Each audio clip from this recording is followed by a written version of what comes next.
Maayong adlaw mga boss, welcome no sab sa to ang video. Kabahin sa to ang balaang kasulatan. Ang ato ang topic karon mga boss kabahin sa pagpanapaw. Dili ka manapaw. Do shall not commit adultery. Pero ato mabasa sa gito ang balaang kasulatan nga si Haring Solomon dunay 700 ka mga gipakaslan og 300 ka mga ipon-ipon ang mangutana. Si Solomon ba nakasala or wala sa kasuguan nga do shall not commit adultery? Dagkong pangutana. Kay sa ato bang kapanahonan karon diri sa labi sa nasod sa Pilipinas, istrikto kaayo ang kabahin sa pagpanapaw. Muna nga pinasikat po sa itong balaang kasulatan, atong hibaluan ang gisulti ni Jesus nga mao ang Kristo. Matod manggod ni Jesus no, sa dihang gipangutana siya kabahin sa pagpanapaw. Mingon si Jesus nga, kung ang lalaki or kung ang bana mubiya siyang asawa og maminyog lain or makikipon og laing babae, siya nakasala sa kasuguan sa pagpanapaw. Sa ito pa, ang unang kondisyon di ay aron makasala ang usa ka lalaki sa pagpanapaw is mubiya. So kung ang pangutana di siya mubiya, niya naminyo sa lain, nakikipon sa lain, makasala bas pagpanapaw. So probably ato bag dili kay wa siya mubiya. Ang kondisyon man gud kung mubiya, kana siya dunay absuelto or dunay exemption.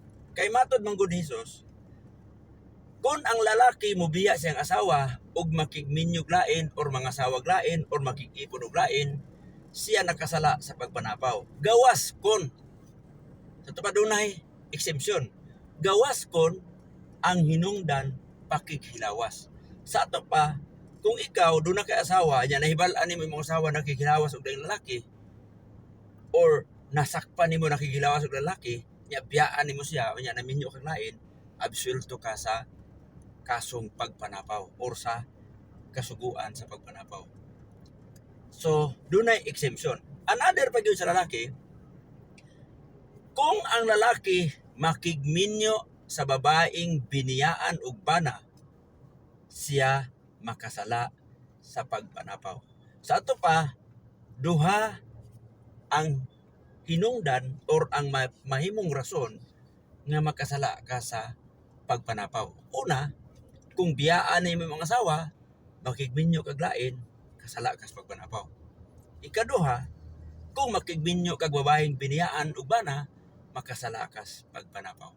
Pero ang babae, wala gid siya. Kaya actually ang kasuguan manggod. Ang kanang adultery, di mo guna sa laki. Sabay ng adultery. Thou shall not commit adultery. Ang adultery, kabahin na sa bahay nga di pwede maminyo og lain. Munang ang bahay, maigo gid siya sa adultery. Wala gid siya exemption. Bisan pag unsay rason, gibiyaan sa bana, dili gid siya pwede maminyo og lain. Di siya pwede makikipon og lain. Kay maigo gid siya sa adultery. Pero ang bana, kung ang bana makigminyog lain, unya wala niya biyayang asawa, dili siya maigo sa adultery.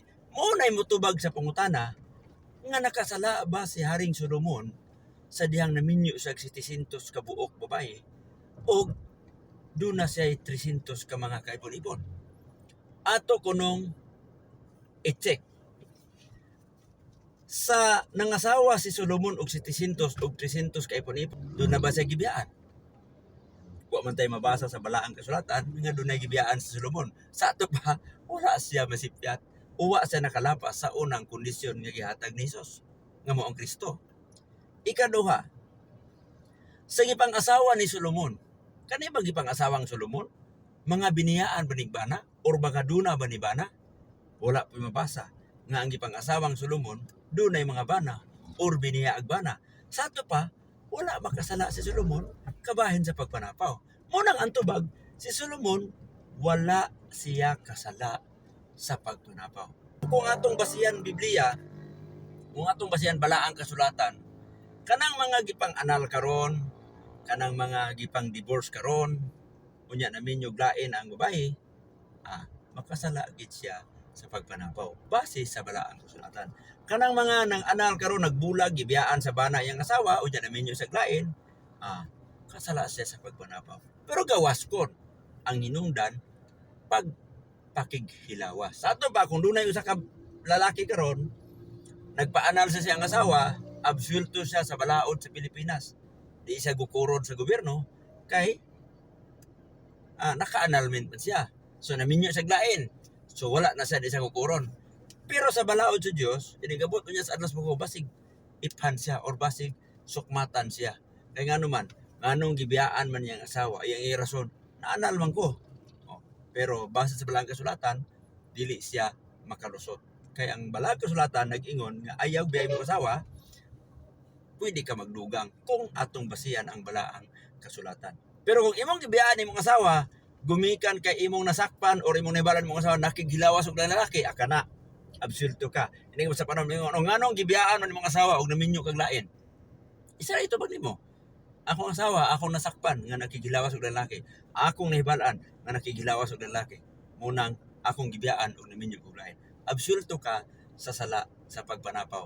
So ang tubag sa pangutana, si Solomon nakasala ba sa kasuguan kabahin sa pagpanapaw or adultery or thou shall not commit adultery kung nga diin si Solomon adunay 700 ka mga asawa ug 300 ka mga ipon-ipon. Nakasala ba siya?